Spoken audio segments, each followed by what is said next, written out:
Hello, this is Gihan Perera. If you're a leader, how are you going with creating change in your team and in your organization? I've been thinking about change a lot recently because I've been working with a lot of leaders and managers, particularly in the AI space, where AI, of course, has created a lot of external change, and many teams and leaders are looking at how to build their AI capability. And I always say to them, it's about people first and technology second. You can have all the technology in the world, but unless you get your people on board and unless you've built a culture where people are open to that change, it's going to be impossible to really build that AI capability or to create any sort of change. And I was running a workshop last week with a group of senior leaders, the executive team and their senior leaders, about building a culture of change. As it turned out, it wasn't about AI, it was about the culture that they want to build in their organization. And I run this little activity with the leaders, and I like it. It's a little bit provocative, and it's all about identifying the obstacles to change. And one of the things I say in this activity is maybe the biggest obstacle to change is you, the leader or the manager.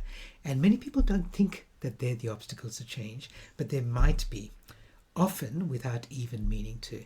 Unintentionally, they're creating a culture that suppresses change, that talks against innovation, and they don't even realize they're doing it.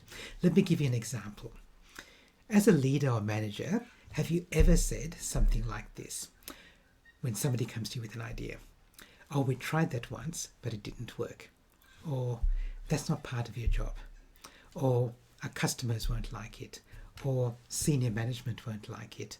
Or what's the ROI? Create a business case and get back to me.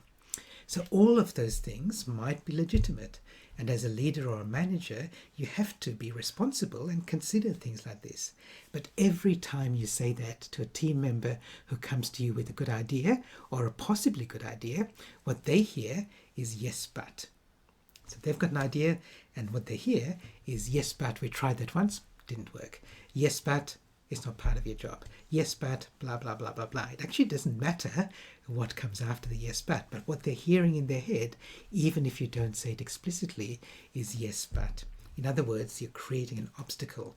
So the next time they might be a little bit more reluctant to come to you with an idea. They might try it and they might get another yes, but.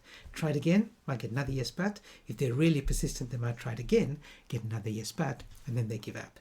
And slowly that filters through the whole culture. Yes, but can really be one of the biggest obstacles to change in your team and in your organization. The good news is you can turn yes, but into a positive. Here's how. Imagine that somebody's coming to you with an idea, and your immediate reaction to that when you evaluate it in your head is to go, oh yes, but we tried that once and it didn't work. Now, turn yes, but on its head and apply it to that objection. Oh, okay, we tried it once, but it didn't work. Yes, but that's when we were a much smaller organization. Yes, but that's before the regulations changed. Yes, but that's when we had much more reluctant management. Yes, but that's before we had investors from outside. So think about possible reasons why that yes, but objection is no longer valid, or even might no longer be valid, so that you're more open to the idea. So think about that. You don't have to wait for it to actually happen. Think about the times when you've said yes, but, and something after that, yes, but is not part of your job, and then think about how you can find objections to the objection. If you'd like to actually try this out yourself, download my worksheet about removing obstacles to change, and you'll get a list of these 10 most common obstacles to change. 10 things that leaders and managers say that unintentionally stifle and reduce change within their team, and they harm building a culture of change. So download it, share it with other leaders in your team, maybe even share it with some of your team members if you're feeling brave, and work through them together. And if you'd like me to help you build a culture of change in your team, love to have a chat. I'll see you in the future.